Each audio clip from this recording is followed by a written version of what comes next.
holidays. This is Rumor. I hope this finds you well and finding the festive feelings as we approach the holidays. I myself just returned last week from a cheeky, sneaky visit to the US to surprise my family for Thanksgiving, and that was a lot of fun. I will be returning there next week for Christmas and New Year's. But before then, I wanted to do another installment of my Biblio-Fancy series using the same book as I did last Yuletide, The Fright Before Christmas by Jeff Belanger, Surviving Krampus and Other Yuletide Monsters. And speaking of Krampus, who we see on this cover, when I was in Illinois and at a fun, witchy little shop with my sister and my niece, my sister spotted this sign, which I knew must be mine. Not even Krampus is a match for the Yule Cat. Yes, that's right. The Yule Cat, my old nemesis from last year. If you saw my previous video, reading from this book, the Yule Cat was our chosen story, and I was rather displeased that the cat would eat people because they weren't wearing new clothes. I just saw all kinds of problems with that. So I won't get into it. I've calmed down. But yeah, I had a bit of a rant about that last time, didn't I? I hope, Yule Cat, you choke on those old clothes. So anyways, I'm going to do the same drill this time, randomly choosing a story to find another Yuletide monster to learn about this year. That's the bibliomancy part. And then I will do a little tarot reading to elaborate on what message we are meant to take away from what we read in here. That's the fancy part. So join me as I dip this down. Maybe a little further than that. All right. So, just gonna feel through the pages and stop where it feels right.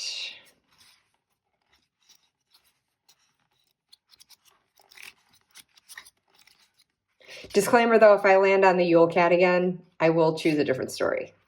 No repeats.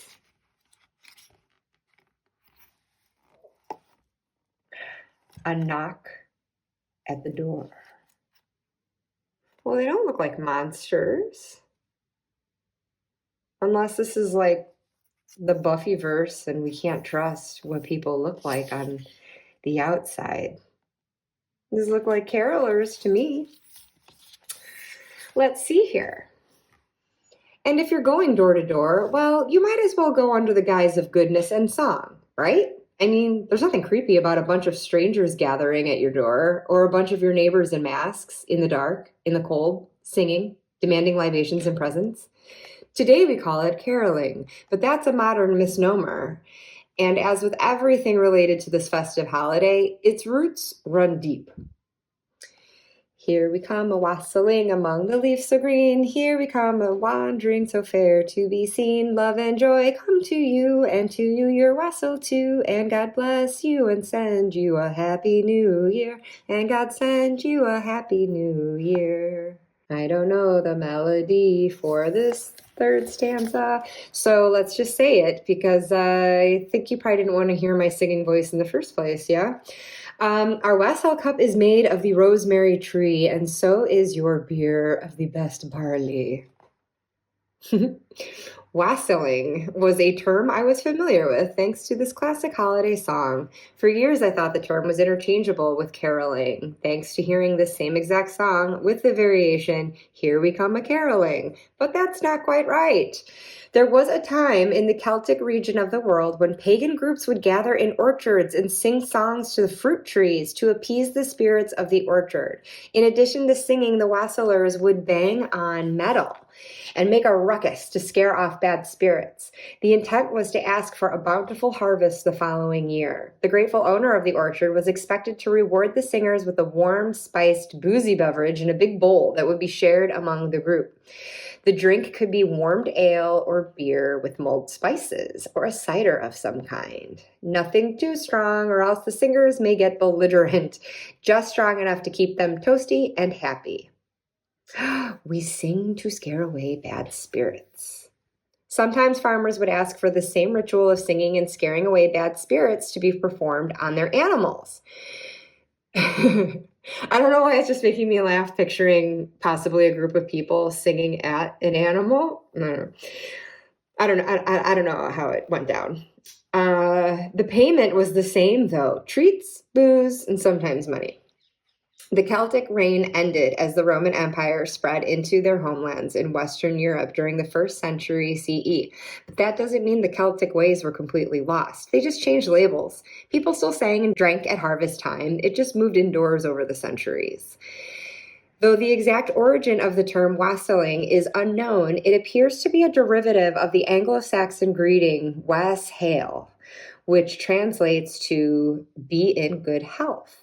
It was a common toast offered by the most esteemed guest in attendance. The guest would lift the bowl of punch, proclaim was hail, and then pass the bowl. The person next to the initial toaster would offer a response, and the toast and bowl moved around the room, each person drinking from the communal pot, signifying they were all equals that night. During the 1600s, wassailing moved back outdoors and became associated with Twelfth Night activities. The 12th night is January 5th, 12 days after Christmas. People fasted for Advent between December 1st and 24th, so Christmas Day started 12 days of partying that culminated with drunken revelry on 12th night. Call up the butler of this house, put on his golden ring, let him bring us up a glass of beer, and better we shall sing. I doubt that. I think with more beer, the singing gets worse, but I don't know. Maybe I would have sung better for you if I had had some beer first.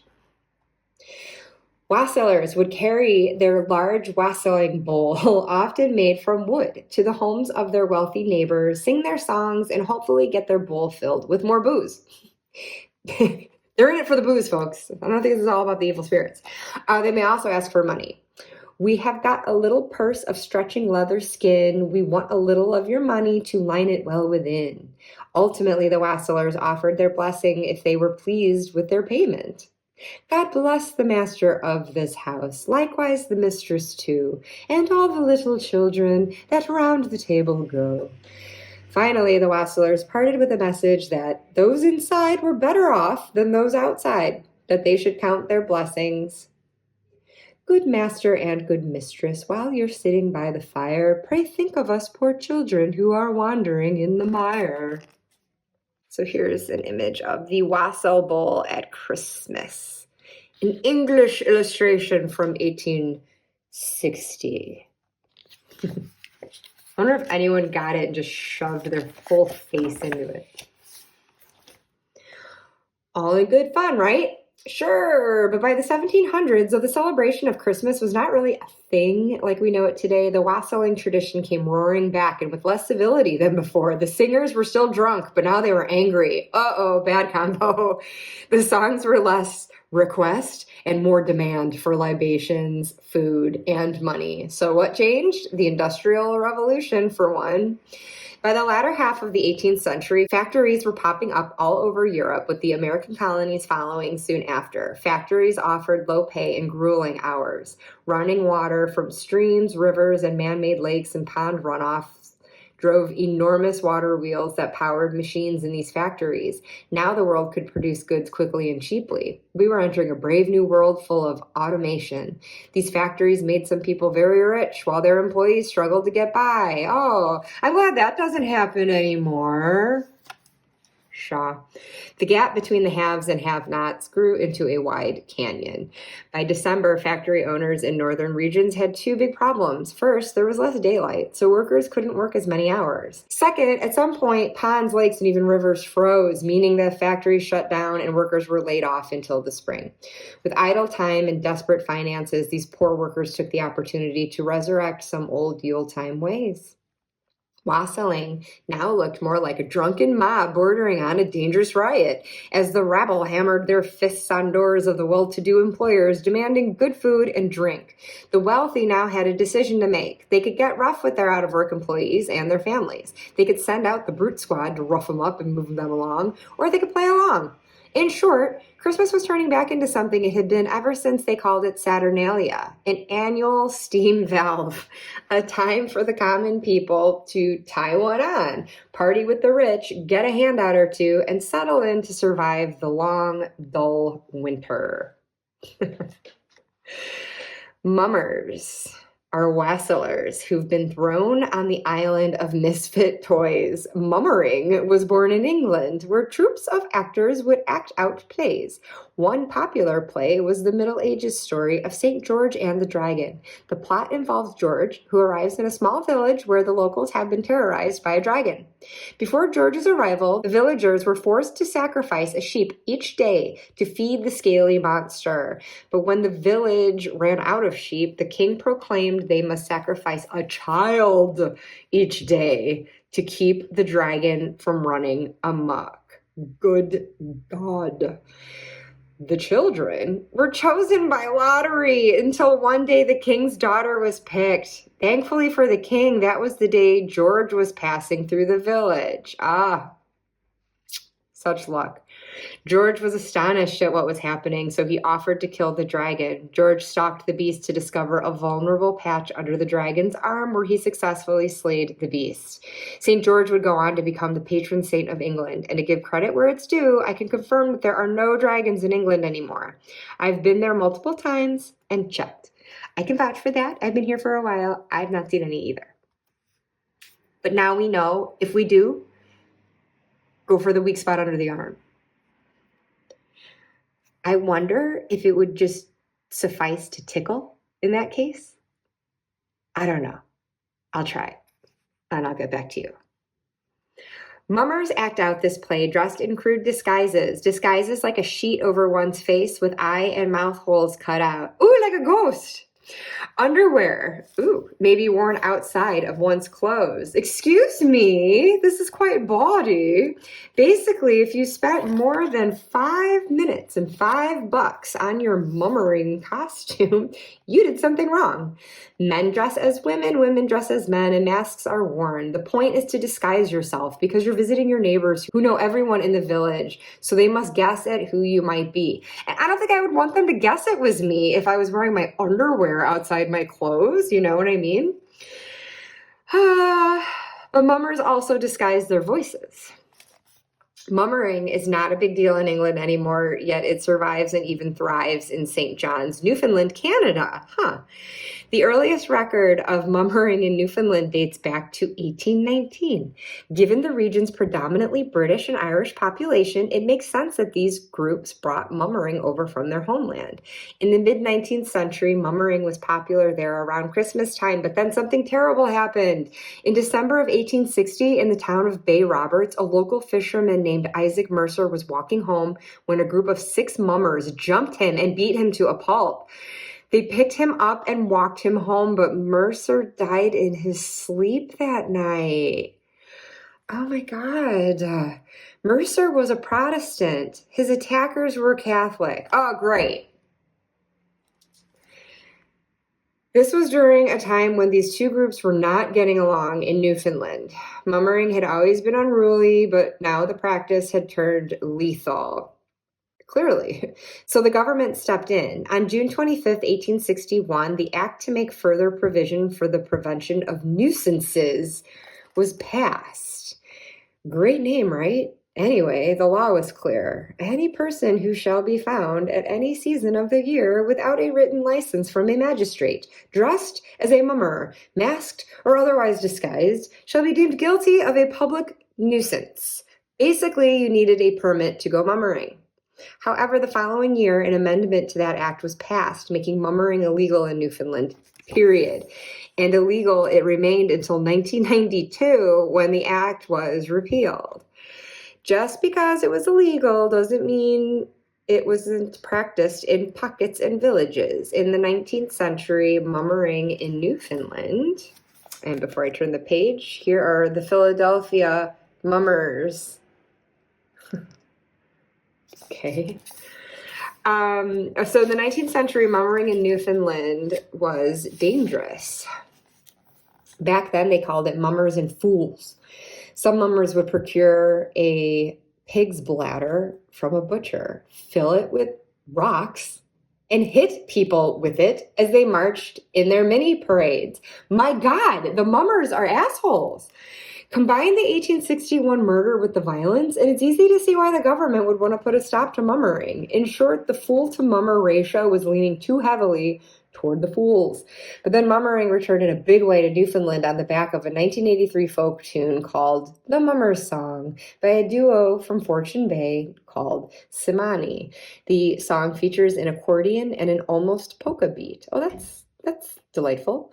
The first verse goes, "Don't seem like Christmas if the mummers are not here. Granny would say as she knit in her chair. Things have gone modern, and I suppose that's the cause. Christmas is not like it was." If you think about it, Christmas has never been like it was. It's been evolving and changing for millennia. That's what it does. Still, the song was a regional hit. It got Newfies thinking how fun that tradition was and how they could go door to door drinking in a big raging party kind of way once again. And just like that, some folks in St. John's donned some silly clothes and crude masks, warned their livers of what was about to go down when copious booze arrived and headed out on December 26th, Boxing Day, the second day of Christmas. One of those mummers who caught the reviving feeling is my friend, Raylene Ball. Now 51, she's a born and raised St. John's Newfie. She's a 7th and 8th grade history teacher who held up her history book to show me that mummering is part of their curriculum. Yet Ball has her own fond memories of the activity. Mummering in Newfoundland is mostly an adult thing, Ball said. When I grew up in town, there really wasn't much mummering anyway. It was more around the rural parts. Around the bay is how the locals refer to the rural parts of town where mummering was more popular, which makes sense. If a group of masked strangers comes knocking at your door in a city, you're taking your chances of getting robbed, killed, both, or worse. Plus, remember Isaac Mercer? Ball explained how mummering used to take place anytime between December 6th and January 6th, but when it made its revival in the 1980s, some people started doing it just before Christmas, their own version of caroling. Ball recalls that back in the 1980s, some mummer troops would reenact the St. George and the Dragon play as part of their tradition, taking mummering back to its English roots. There's one other factor that boosted mummering back into the Newfoundland mainstream. It's no coincidence that it happened in 1992, the same year that the act making mummering illegal was repealed. In 1992, cod fishing was banned. My great-grandfather was a schooner captain, and my grandfather was a cod fisherman. This ban completely changed Newfoundland, Ball said. In one day, 32,000 people were thrown out of work on an island with a total population of 250,000 people. Shit. The economy was crippled. People were poor, out of work, and mummering came roaring back to Newfoundland. This is when mummering really took off because that's the time I did it, Ball said. Into the 90s, it just became bigger and bigger. When you're mummering, the point is to entertain the homeowners, Ball explains. You bang on the door, you disguise your voice, and you say, "Any mummers loud in?" They invite you in and you go rogue and take over their house. You sing, you dance a jig while people try to guess who you are. You can't just stand there. Mummers may also carry instruments like an accordion, a guitar, a fiddle, or an ugly stick. Oh, God. I always heard the expression about being beaten with an ugly stick. I didn't know it was the real thing. The ugly stick is a stick with beer caps and washers nailed into it. Ow. The bottom is a rubber boot, and some people might put a wig on top. You take a second stick and beat the first so it makes a jingling sound. Oh, okay. You hit the stick. not a person. Good. Mummers may spend 10 to 15 minutes at a house before moving on to the next one, making a ruckus, delivering good cheer, driving out the bad. It's mostly a party, Ball said, an excuse to drink. The details at the beginning of the night are very clear. The details towards 5 o'clock in the morning are a little sketchy. In Pennsylvania, Philadelphians have been mummering en masse since 1901. The parade has been happening each year ever since and has grown to epic proportions, making it the longest-running mummers parade in the United States. To date, more than 10,000 rowdy revelers gather in Philly on January 2nd to sing, dance, and party their way around City Hall. The only way some of us can truly be ourselves is to hide behind a mask and imbibe libations. For others, the disguises allow the monsters within to come out. Oh dear. Yeah, that is an issue. When identities are concealed and alcohol consumed, you just don't know. Well, my God, that went in a direction I, for one, didn't anticipate, but okay. I thought they looked harmless, but I think we are in the Buffy-verse, and the fangs come out when you open the door at night to these wassellers. So I'm not sure what our little tarot takeaway is going to be today, folks, but I think temperance would be a good message. Temperance. I don't know what I did last year, but I am just improvising here with a little mini Christmas tree. At the top of the tree, I'll do like the overall takeaway. The 2 cards beneath it at the bottom of the tree will be something to leave behind in the past year and then something to carry forward into the new year. Just to give us a little year-end message as we look back on the old and anticipate the new. The end of the dark as we return to the light after the solstice.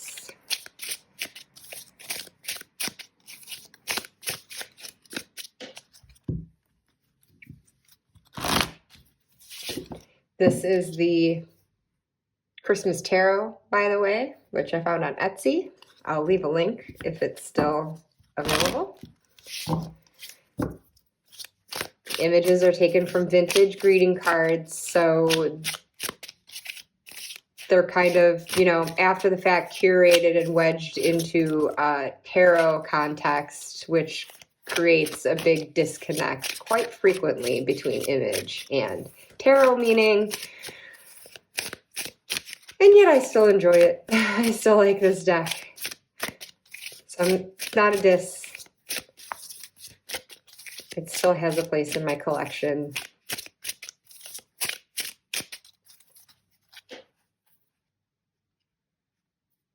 Well,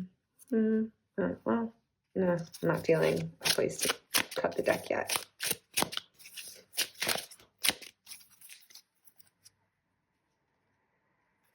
Okay, I felt a little more clear.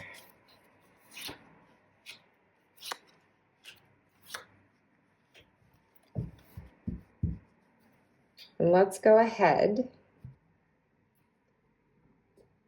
and shuffle for an oracle card from the Seasons of the Witch Yule Oracle to be our present under the tree at the end of the reading.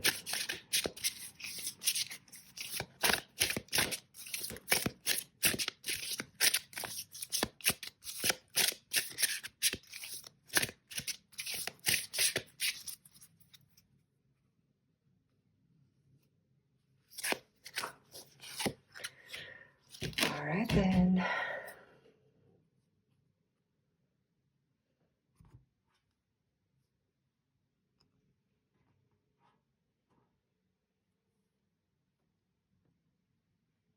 Okay.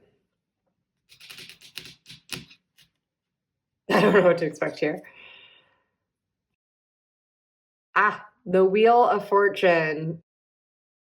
So in this vintage card, we're seeing what looks like a Santa, a Father Christmas, St. Nicholas figure standing at a crossroads. So we can go in any sort of direction. And I guess that's the case for the mummers too.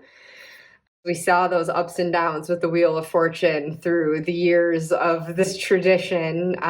The have-nots partying with the haves, and, at least for a night, feeling like equals in that good-natured revelry. I like the spirit of that. And so if that's the bit that can be embraced as we go into our holidays, then yeah, that sounds just fine to me. The Six of Pentacles. And oh, look it, here is an open door to Santa Claus. And well, okay, I'm gonna be reading this, even though I didn't shuffle with reversals. I'm reading it in shadow in this context of something to leave behind, because otherwise I think Six of Pentacles is a lovely message of give and take, and it certainly embraces the spirit of the wassailing, where these singers are coming to, well, originally perform their service of eradicating the evil spirits from your orchard or your animals and otherwise. And then you're offering them that payment in turn. And then when it became those who were out of work, it is a way for them to get some money and comforts and just fun at the holiday season. So I feel like this whole idea in its light aspect is a beautiful example of the reciprocation of the Six of Pentacles, or that idea of those who have received an inflow being able to offer that to those who don't have that, and people being willing to ask for what they need with open hands. So I would say to leave behind is anything against the spirit of that. If we have found ourselves fortunate and we're not sharing it with others, leave it in 2024. Let's bring a more generous spirit into 2025. If we are the ones that have found ourselves in need and we have been offered assistance and we haven't taken it, that's an attitude to leave behind as well. We should check our pride at that door and be willing to accept help and support when it's offered. So, anyways, I feel like this is encouraging the spirit of the give and take when it is well intended and indeed needed. So then, well, I guess I already took a lesson from that to bring into the next year, but then let's see what we have here. The World. Bing bong, bing bong. Can't you just hear those bells? No.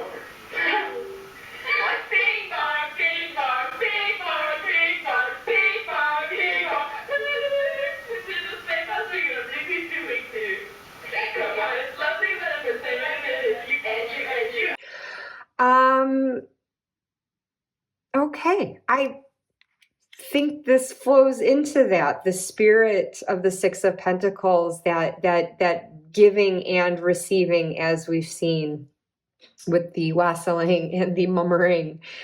Finding that sense of community and completion in the new year. Of course, this can be the cycle that's ending. So maybe whatever we have been denying ourselves and others in the last year, this gets opened up and we can just come to the end of that pattern, starting the new one, and really opening our arms out to the world and embracing it as part of this global community part of the human race. We are social creatures. We need each other and shouldn't function in isolation. And I know that that's not like typically a reading that I'll take away from the world card, but I just am here. I'm just seeing this kind of, we've got this intimate perspective just inside someone's home, right at the threshold of their entryway. This is like a zoomed out perspective on the overarching community, and I just see taking what it is that we have to offer out into the larger world as, again, we kind of end those patterns that weren't really serving us very well, and not really being of help to anyone else either, and starting that new one as the world ever turns like this wheel, and rotating from dark of night into the light of day, constantly negotiating our better selves with our worst selves. It is a constant negotiation, right? And things can go well for a time and then knock us down. And that's all the more reason to embrace the spirit of this, because, it's that whole like what goes around comes around idea of karma, where if we can be helping others, we might need their help someday in turn.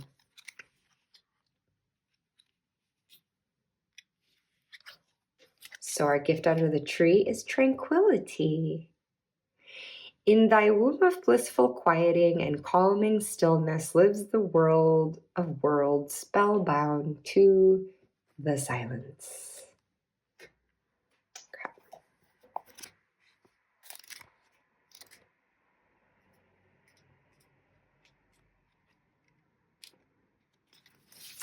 Keywords: peace, silence, healing.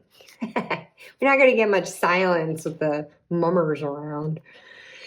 To be at peace means to have inner harmony despite what is happening around you. And I have to stop for a second just to say 6 I always associate with harmony. So again, the disharmony of this in shadow. You've got to reclaim that peace. Imagine how much easier Christmas shopping and holiday preparation would be if nothing ruffled your feathers. The same goes for life. You cannot change other people or external factors, but you can control how you respond to them. Inner peace is created through an acceptance of what is beyond your control. What is the purpose of worry if it cannot contribute to a change in your situation? You have pulled tranquility because what you have asked about is beyond your control. It may seem ominous, but the fear is often much worse than the thing itself. Excessive worrying will only cause you more pain and could lead to self-fulfilling prophecies. You are being guided to release stress and seek peace. Reach out for help if you feel like this is not something you can manage independently. Having another perspective could help to ease the stress. So, well, there you go. There was that message. And I thought it was interesting, this idea of like what is in our control is how we choose to respond to what happens to what is outside of our control otherwise. And I feel like that's captured really well in the Wheel of Fortune traditionally. The idea that there's usually a sense of surrender that comes with this card when I draw it, not specifically from this deck, but just in general. I need to like go with the flow and just kind of ride those ups and downs of life that are inevitable and that we can't control. But what's interesting here with this deck is that I am also trying to play off of the imagery that's offered as well. Even if it has any sort of disconnect with how I traditionally understand the tarot title that's associated with it, I see this as just as relevant. So in this respect, this image, I do see choice and control, in that if facing a crossroads, we can choose which way to go, which is a very like lover's interpretation of this, I guess. But it's that combination of like, okay, maybe what's out of our control has landed us at this point in the first place. And so now we choose how we respond and what direction we go in. So in the case of the mummers, I mean, if it is people who are embittered and lacking and kind of wanting to rage at the machine at Christmas, and that's why they're going out and storming their bosses' homes and demanding something to make up for what they haven't been getting paid. It seems like in this case, the employers seemed happy to oblige. It just seemed like a win-win for everyone to just make this a peaceful celebration together and just like understanding, like, yeah, that situation sucks. The circumstances that put people out of work, it's terrible. And sometimes the employers don't have the choice in that either. So just kind of making the best of that. I really think that idea of like, working together is so important here, the give and take of that situation. And this card addressed that idea too, of like, if we can't do something on our own, to be willing to ask for help. And again, accepting it if it's offered. And yeah, we just think of the ways, as mentioned before, of how we can do that for others too. And so in this context, I'm just seeing the world as like not just the end of a cycle, but just this wholeness of community, of humanity, which is so at the forefront of this time of year. This ought to be a time of peace and celebration and finding the light in the dark. As we approach this solstice, these days are only getting darker, but then once we pass it, then that daylight starts to get longer. And in the meantime, this is why we're putting lights on trees and buildings, and why we might be pouring those libations out to figuratively brighten our spirits. I am feeling like such a fullness and connectedness from this card, which I'm just finding really beautiful. This is the opportunity for humanity to bring out the best in itself. And if we don't see others doing that, we're not going to change anything by not bringing out the best in ourselves. So I think we have to reach in and bring that out, even if it's challenging for us as well, even if we are suffering our own sort of lack as well. If we can take the higher road, be the better person, shine our light on others, it can only encourage them to do the same. And then hopefully that light gets shined all around the world. And it's so idealistic. I know, come on, it's Christmas and Christmas is cheesy, so just throw me a bone here. But yeah, I love that sense of tranquility. If that could be an undercurrent of the ruckus that comes from the wassailing and mummering, like if the undercurrent of that can just be good cheer and not harming others, just a beautiful, bountiful giving and receiving, then the better that we can achieve this tranquility in the hours and days, weeks, months, and years to follow, perhaps. We shall see. But anyways, I'm going to end it there. And whatever you took away from this, I mean, you have a look at these cards. You heard what I read. Whatever you want to take away, you don't have to take my interpretation from it. That's just what I gleaned. And I am offering it to you to make it your own thing. And if it's a message that you took from me or that you create for yourself that you can share with others that can do some good this holiday season, please spread it around. Please let's share the light as the best versions of ourselves and have that wonderful essence of holiday cheer. And with that, I wish you all a very Merry Christmas and a very Happy New Year. I will see you in 2025. Bye-bye.